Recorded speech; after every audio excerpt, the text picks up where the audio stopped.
Bonjour.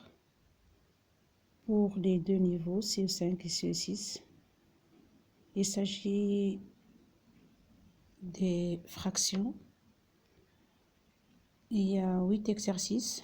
Le premier exercice complète les égalités suivant les exemples. On a 3 sur 4 qui est égal à 15 sur 20. Pour cela, donc, ce qu'on voit ici, c'est que de 4 à 20, on a multiplié par 5.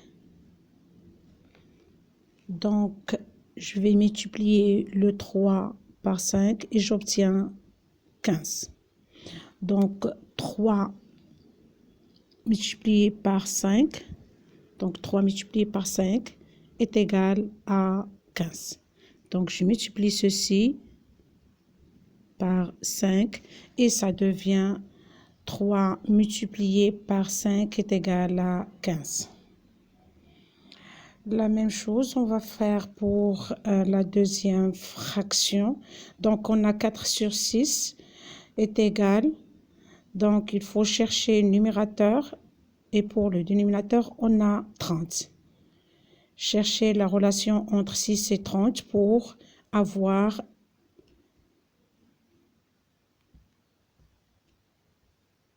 le numérateur. Donc, ici, on a 3 sur 5 qui est égal à 27 sur le dénominateur, donc un dénominateur. Pour savoir le dénominateur, il faut chercher la relation entre les deux numérateurs, 3 et 27. De la même façon, on a 3 sur 6 est égal à un numérateur sur 18. Et 9 sur 10 est égal à 90 sur un dénominateur qu'il faut chercher. Et 2 sur 5 est égal à un numérateur qu'il faut chercher sur 30.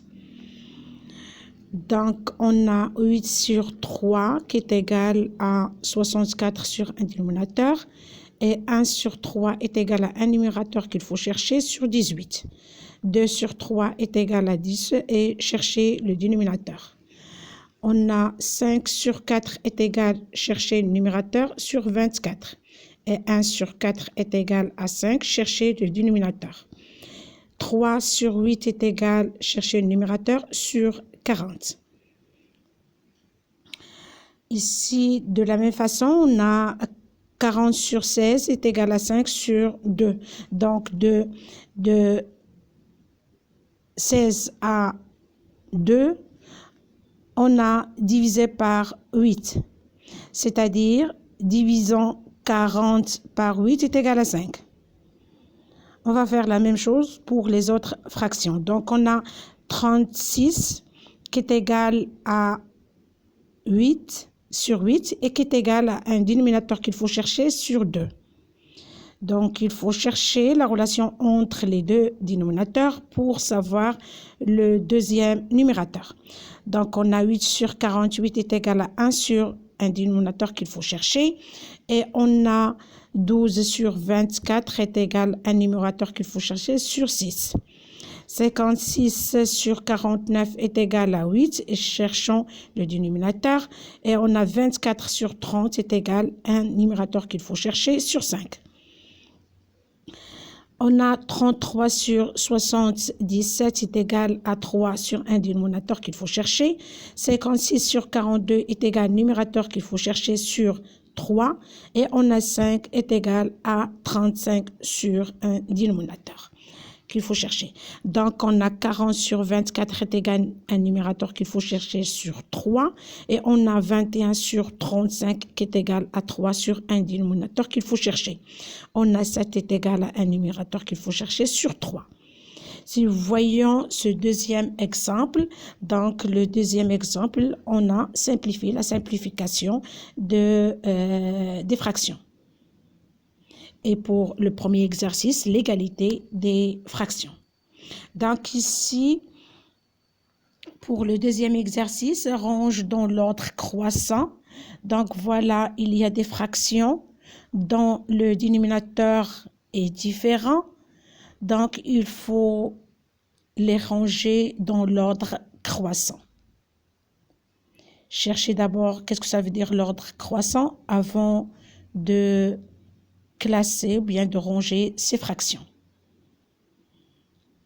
Et avant de ranger, il faut avoir le même dénominateur.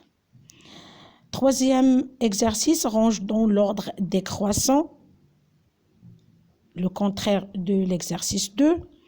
Mais pour l'exercice 3, on a des fractions, on a des nombres décimaux. Donc, voilà. Mais il faut les ranger dans l'ordre décroissant. Avant de les ranger, il faut avoir, ou bien vous allez changer les fractions en nombre décimal, ou bien le contraire, le nombre décimal en fraction. Mais pour avoir rangé, si vous allez changer le nombre décimal en fraction, il faut réduire au même dénominateur. C'est-à-dire, c'est facile de ranger ces nombres en changeant les fractions en nombres décimaux. Quatrième exercice. Simplifier le plus possible les fractions suivantes. Simplifier le plus possible, c'est-à-dire trouver une fraction réduite. Pour avoir une fraction réduite, donc on doit simplifier 120 sur 192 le plus possible pour avoir une fraction réduite. C'est-à-dire la plus petite fraction qu'on peut avoir. La même chose, on a 192 sur 120.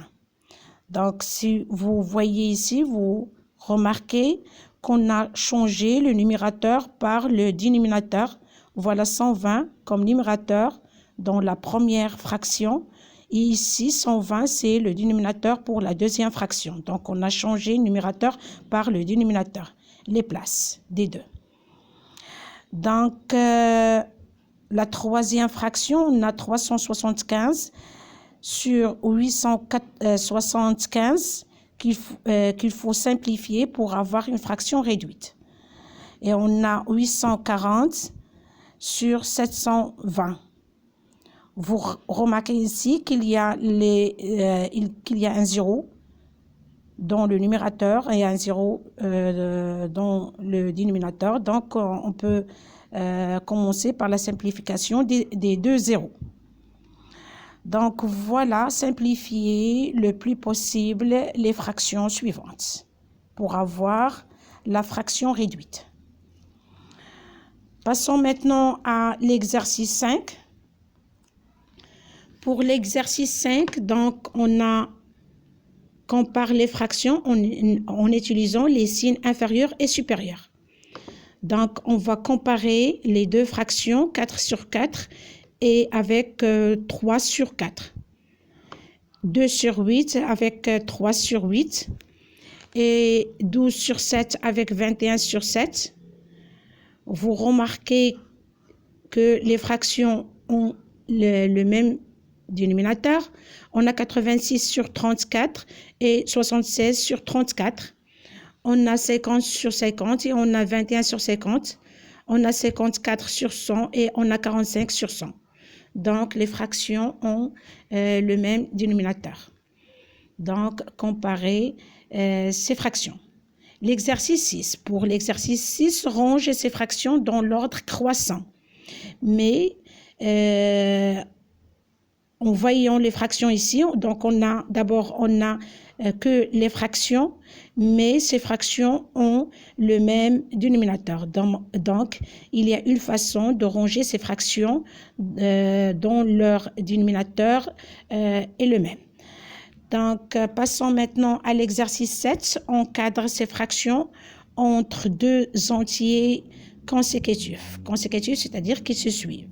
Donc, il y a 5 sur 4 Donc, on va chercher l'entier qui encadre ce fraction.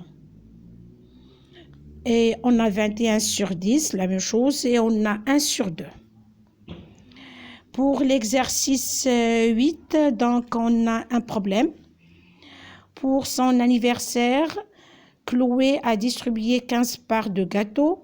Chaque gâteau a été coupé en 6 parts égales.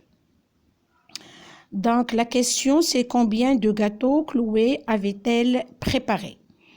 Donc il faut savoir que Chloé a distribué 15 parts, mais sachant qu'on ne sait pas combien de gâteaux Chloé a préparé.